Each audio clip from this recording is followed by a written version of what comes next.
കാപ്പി ഇഷ്ടമുള്ള ആളുകളാണ് നമ്മൾ. കാപ്പി പ്രേമികൾക്ക് കത്തോലിക്ക സഭയിൽ ഒരു വിശുദ്ധനുള്ള കാര്യം പൊതുവെ ആർക്കും അറിയില്ല.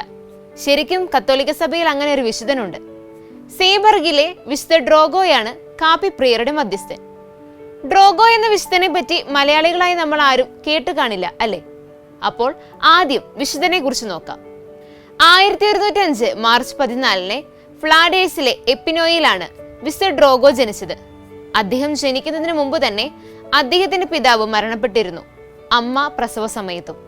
അതോടെ ഡ്രോഗോ അനാഥനായി.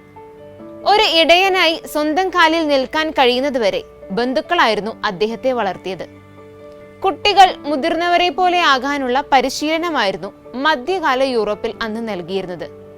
12 വയസ്സാകുമ്പോഴേക്കും അവർ മുതിർന്നവരുടെ രീതിയിലുള്ള വേഷങ്ങളും തൊഴിലുകളും എടുത്തിരുന്നു.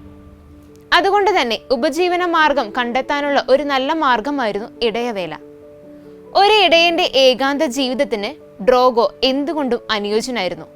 പ്രദേശത്തെ മറ്റുള്ളവരെ പഠിപ്പിക്കുന്നതിലൂടെ അദ്ദേഹം തന്റെ തൊഴിലിൽ വളരെ വൈദഗ്ധ്യം നേടി. 10 വയസ്സുള്ളപ്പോൾ തന്റെ ജനനത്തെ ചുറ്റിപ്പറ്റിയുള്ള സാഹചര്യങ്ങൾ ഡ്രോഗോ മനസ്സിലാക്കി. തന്റെ ജനനത്തെ തുടർന്ന് അമ്മയുടെ മരണം സംഭവിച്ചു എന്ന വാർത്ത അദ്ദേഹത്തെ തകർത്തു. പലപ്പോഴും അതിനെയോർത്ത് അദ്ദേഹം വളരെയധികം വിഷമത്തോടെ കരയുമായിരുന്നു.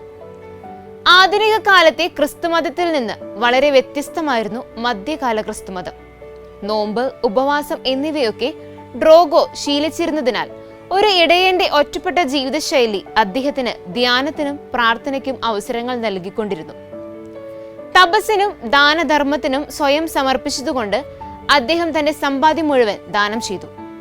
പ്രായപൂർത്തിയായപ്പോൾ അദ്ദേഹം തനിക്ക് അവകാശമായി ലഭിച്ച സ്വത്തുവകകളെല്ലാം ദരിദ്രർക്ക് വിതരണം ചെയ്തു. കുറച്ച് വസ്ത്രങ്ങൾ മാത്രം കയ്യിൽ കരുതിക്കൊണ്ട് അദ്ദേഹം വീട് വിട്ടിറങ്ങി. ഒടുവിൽ അദ്ദേഹം വടക്കൻ ഫ്രാൻസിലെ സീബർഗ് പട്ടണത്തിലെത്തി. അവിടെ അദ്ദേഹം വീണ്ടും ഇടയവേല ചെയ്തു. ഡ്രോഗോയുടെ കർശനവും ഭക്തവുമായ ജീവിതശൈലിയും ഉപദേശങ്ങളും നഗരവാസികളെ ആകർഷിച്ചു. അദ്ദേഹം ഗ്രാമത്തിലുടനീളം പ്രശസ്തനായി. ഒന്നിലധികം തവണ വിശുദ്ധൻ ഞായറാഴ്ച കുർബാനയിൽ പങ്കെടുക്കുന്നതിനോടൊപ്പം തന്റെ ആട്ടിൻകൂട്ടത്തെ പരിപാലിക്കുകയും ചെയ്തു. വളരെ വിശുദ്ധരായി കണക്കാക്കപ്പെടുന്നവരിൽ പലപ്പോഴും കാണപ്പെടുന്ന ഒരു അത്ഭുതമാണ് ബൈലൊക്കേഷൻ എന്ന പ്രതിഭാസം. വിശുദ്ധന് ഒരേ സമയം 2 സ്ഥലത്ത് ആയിരിക്കാനുള്ള കഴിവ് ഉണ്ടായിരുന്നു എന്നാണ് പറയപ്പെടുന്നത്. അമ്മയുടെ മരണത്തിന്റെ ഉത്തരവാദി താനാണെന്ന കുറ്റബോധം എപ്പോഴും ഡ്രോഗോയ്ക്കുണ്ടായിരുന്നു. മാർപ്പാപ്പയ്ക്ക് മാത്രമേ തന്നോട് ക്ഷമിക്കാൻ കഴിയൂ എന്നാണ് അദ്ദേഹം കരുതിയത്. ഈ ചിന്തയിൽ ഡ്രോഗോ തീർത്ഥാടന വേഷത്തിൽ റോമിലേക്ക് യാത്രയായി. ഫ്രാൻസിലെയും ഇറ്റലിയിലെയും പ്രശസ്തമായ നിരവധി പുണ്യസ്ഥലങ്ങളിൽ താമസിച്ച അദ്ദേഹം ഒടുവിൽ വിശുദ്ധനായ പത്രോസിന്റെയും പൗലോസിന്റെയും ശവകുടീരങ്ങൾ സന്ദർശിച്ചു. മൊത്തത്തിൽ അദ്ദേഹം റോമിലേക്ക് 9 യാത്രകൾ നടത്തി. പക്ഷെ ഒരിക്കലും മാർപ്പാപ്പയുമായി ഒരു കൂടിക്കാഴ്ചയ്ക്ക് പോലും അവസരം ലഭിച്ചിട്ടില്ല. റോമിലേക്കുള്ള അവസാന തീർത്ഥാടന വേളയിൽ ഡ്രോഗോയ്ക്ക് മാരകമായ രോഗം പിടിപെട്ടു.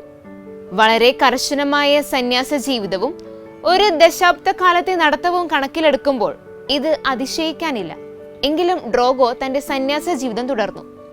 വിശുദ്ധ കുർബാന, ബാർലി, ബ്രെഡ്, ചൂടുവെള്ളം എന്നിവ മാത്രമായിരുന്നു അദ്ദേഹത്തിന്റെ ഭക്ഷണം.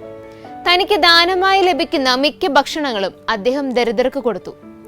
1186 ഏപ്രിൽ 16 വിശുദ്ധ ഡ്രോഗോ മരണമടഞ്ഞു.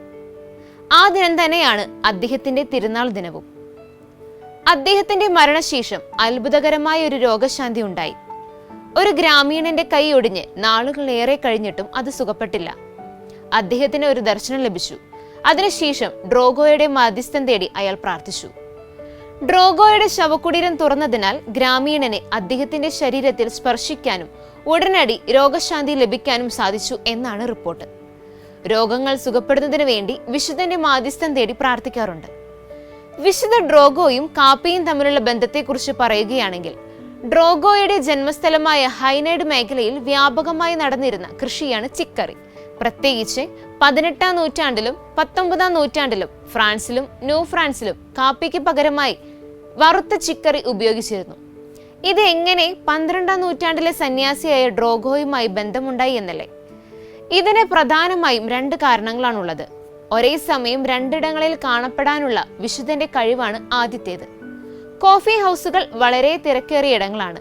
ഒരേ സമയം 2 സ്ഥലങ്ങളിൽ ആയിരിക്കാനുള്ള ഡ്രോഗോയുടെ ബൈലൊക്കേറ്റ് ചെയ്യാനുള്ള കഴിവ് കാപ്പിക്കടയിലെ നിരവധി ജോലി ചെയ്യുന്ന ഒരാളെ സൂചിപ്പിക്കുന്നതിന് അനുയോജ്യമായതുകൊണ്ടാകാം ഇങ്ങനെയൊരു ബന്ധം. മറ്റൊന്ന്, സന്യാസ ജീവിതം നയിച്ചിരുന്ന അദ്ദേഹം പലപ്പോഴും ചൂടുവെള്ളവും ബാർലി കൊണ്ടുണ്ടാക്കിയ വെള്ളവും മാത്രമേ കുടിച്ചിരുന്നുള്ളൂ. ബാർലി കൊണ്ട് ചായ ഉണ്ടാക്കുമ്പോൾ കാപ്പിയുടെ രുചിയോട് സാമ്യമുണ്ട്. അതുകൊണ്ടാവാം അദ്ദേഹത്തെ കാപ്പിപ്രിയരുടെ മധ്യസ്ഥനായി കത്തോലിക്ക സഭ വണങ്ങുന്നത്.